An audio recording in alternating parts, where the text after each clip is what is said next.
reasonable position. It's hard because that lane is taken. When you say reasonable position, you mean common sense. So that's the high ground, and there's nothing around a high ground. I'm not interested in saying that the Democrats suck.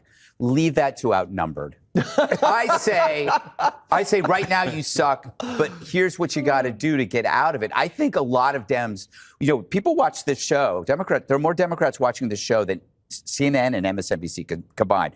So they come here for some kind of free therapy, and I'm here to give it to you because I actually want them to join us. And the Democrats have a choice to join the good guys or become a Bond villain.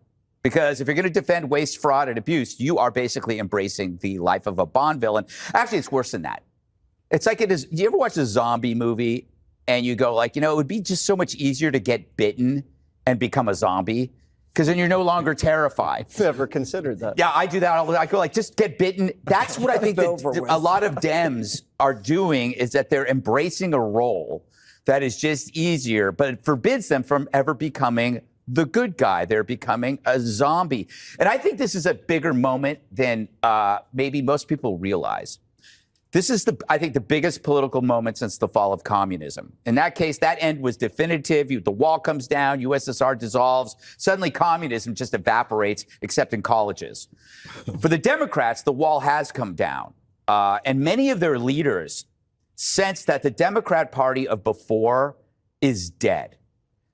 It's not in need of a rebrand. It's in need of a full body and mind transplant. And it's really hard to do that when you still have that stuff, the singing, the equity, the DEI. I don't think you can underestimate how wokeness, which is fueled by identity politics, essentially cultural Marxism, infected the party and ate it out, devoured it from the inside.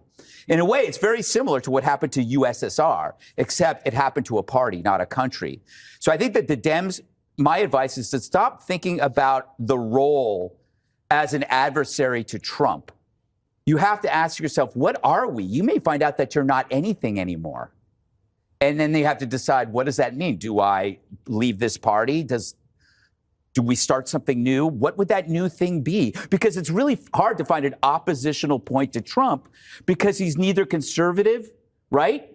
He's neither liberal. He's basically a populist. And it's hard to get footing when the guy's picking 80-20 popular issues. It's like when you said, a reasonable position, every one of them is taken. And you're welcoming Democrats to go on this road of self-discovery here on the Five. I think that I think that it's very hard to join the good guys if it's a blow to your ego and the opportunity cost that you've already dropped into your side.